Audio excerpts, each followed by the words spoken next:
Ari Aster nous remet le Covid-19 dans la gueule avec Eddington. Et qu'est-ce que c'est bon! Après un Beau is Afraid qui n'avait pas fait l'unanimité, le réalisateur de Hérédité et Midsommar revient avec un film au style nouveau pour lui, une espèce de western moderne qui se passe dans la ville de Eddington au Nouveau-Mexique. Un casting de ouf réuni pour l'occasion, Joaquin Phoenix dans le rôle principal, suivi de Pedro Pascal bien sûr, qui sort un film par semaine, Emma Stone, Austin Butler, Luke Grimes et Michael Ward pour ceux qui regardent Yellowstone et Top Boy. Je ne savais rien du film en allant le voir et j'ai été frappé en pleine face des sujets du film, de la réalisation et des acteurs où tout est stratosphérique. Et ça aurait pu être facilement un bordel sans nom car on part avec un shérif, Joaquin Phoenix, plutôt conservateur qui se retrouve à devoir gérer dans sa petite ville les restrictions du Covid-19 avec lesquelles il n'est pas d'accord. Il va s'en suivre une confrontation où il veut se présenter pour les prochaines élections contre le maire de la ville, Pedro Pascal, progressiste.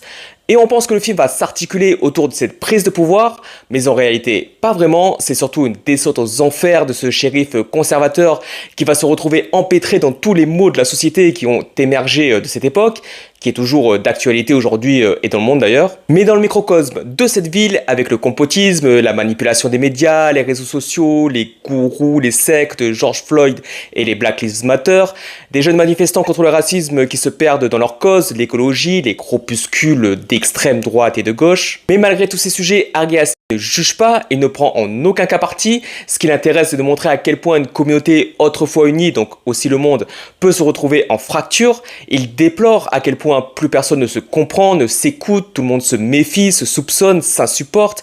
Il fait un constat objectif où personne n'est que gentil ou méchant, cassant même ces personnages où les bonnes intentions donnent de mauvaises actions et vice versa. Même le perso de Joaquin Phoenix est conservateur et c'est pas une flèche mais c'est un bon gars, limite progressiste avec sa femme Emma Stone qui essaie d'aider car elle a des problèmes psychologiques on va dire. Et tout est hyper fluide, très bien fait, mais juste au moment où on se dit mais où mène tout ça, le film reprend sa trame principale et finit en thriller polar westernien complètement fou, super prenant où tout ce qui s'est passé avant finit en conséquences psychologiques pour Joaquin Phoenix.